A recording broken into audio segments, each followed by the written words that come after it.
Really good scrambled eggs are so easy to make. So I want to take some time today, make a couple of different kinds of scrambled eggs for you so you can see how it goes. I'll make some that have nothing in them and then make some that have some vegetables in them so you can kind of see how easy it is to come up with a couple of different recipes so that you can create scrambled eggs at home. Typically, I'll do 2 eggs at a time. You could make more, of course, if you want to, but I think 2 is a good number. It kind of keeps everything tight. And then you can make different kinds of eggs for different people if you want to. I'll crack 2 eggs into a cup here, and I'll add a little bit of pepper and salt. I like to have that already in the eggs so they're kind of flavorful. And then I scramble them up in the cup so that they're mixed up completely. There's no yolks and everything's kind of incorporated. Then I go ahead and turn my attention to cheese. Sometimes in my eggs, I like to have a little cheese, so I'll grate a little bit. If you already have some that's grated, that's fine. But I like a little bit of cheese in my eggs. If you wanted to make them plain, you certainly could. You don't have to add the cheese, or you could add something else if you like it at this point. But I just like a little cheese in my eggs. I think it gives it a little flavor, a little texture.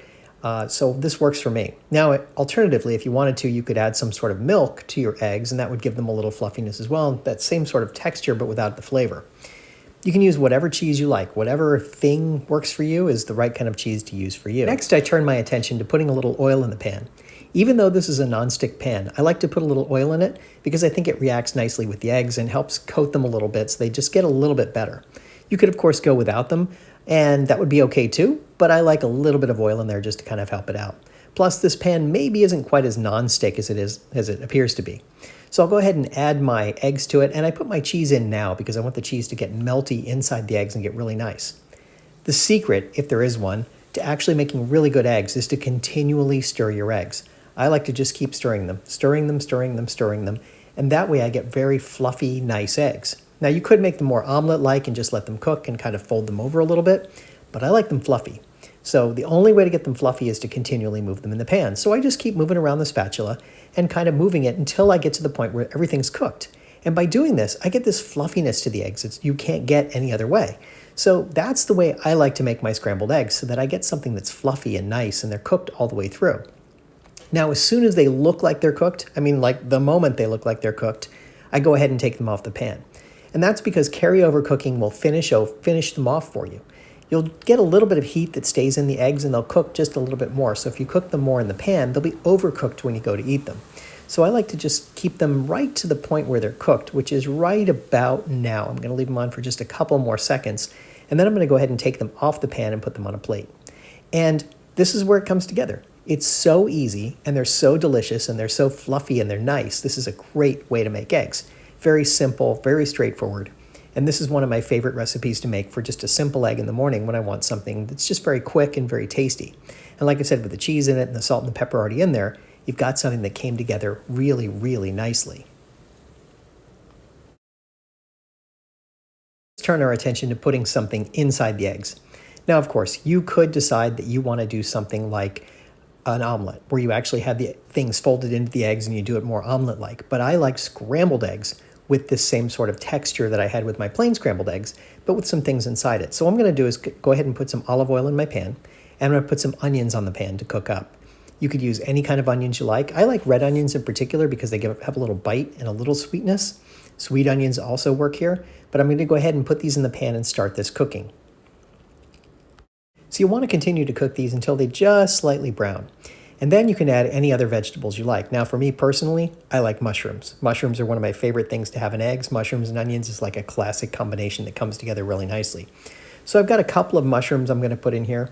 You could put any vegetables in. You just want to stage it up so that they're cooking at the right time.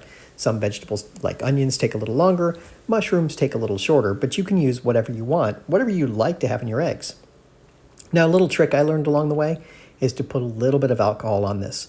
It actually brings out the flavor of the mushrooms just a little bit more. So I had a little wine that I'm just going to splash a little bit on there. It's probably a tablespoon's worth, and that's enough. It'll just give it a little flavor, and I'll let it cook in. It steams into the mushrooms a little bit, and then I'll cook it all in just a minute. So as I go ahead and I mix this up, I'll make this a really nice dish. I'll cook it until the mushrooms kind of saute down. And then I'll remove it from the heat, and I'll put them back in when I'm ready to do the eggs. I made about 2 plates worth there, so I'll go ahead and do 2 eggs right now and about half of that mushroom mixture. So for this one, I'm going to go ahead and I'm going to do my 2 eggs, some salt and pepper, and a little bit of milk. The milk will add a little bit of texture to it and give it a little bit more softness and a little bit more body. It just comes out slightly better. Not that the other way was bad, but it just kind of changes a little bit. And as you can see, there's a couple of different variations you can do here. So I'll go ahead and put about half of my mushrooms and onions back in the saute pan here. And then I'll go ahead and get my egg mixture on it. And I just go ahead and pour my egg mixture on, and I start my mixing. Same process as when I was doing the plain eggs. I'm just going to go ahead and start mixing it together. Now you could add a little cheese here if you like, I do, and you can kind of bring it together really nicely. Just again, it's about that great mouthfeel, the soft eggs and the mushrooms and the onions and the cheese. It just comes together really nicely. And again, it's all about continually moving the eggs. You want them to get that nice scramble where they have a certain softness to them and they have a little texture and they kind of come up as fluffy eggs. You think about eggs as being really fluffy. And so this is why it's important to keep moving them around in the pan. Now, as I mentioned before, this pan sometimes is a little less nonstick than I'd like, so there's some sticking to the bottom of the pan. That's not a big deal, easy enough to clean at the end, and I just lose a little bit to the bottom of the pan. So just need to be aware of that. That may happen sometimes. It happened to me here, and that's okay. I'll live with it. So there you go. I'm just doing it until they just come together, and then I've got some great scrambled eggs with mushrooms and onions inside. See how easy that was? That was just a couple of minutes worth of work to create something that looks like that.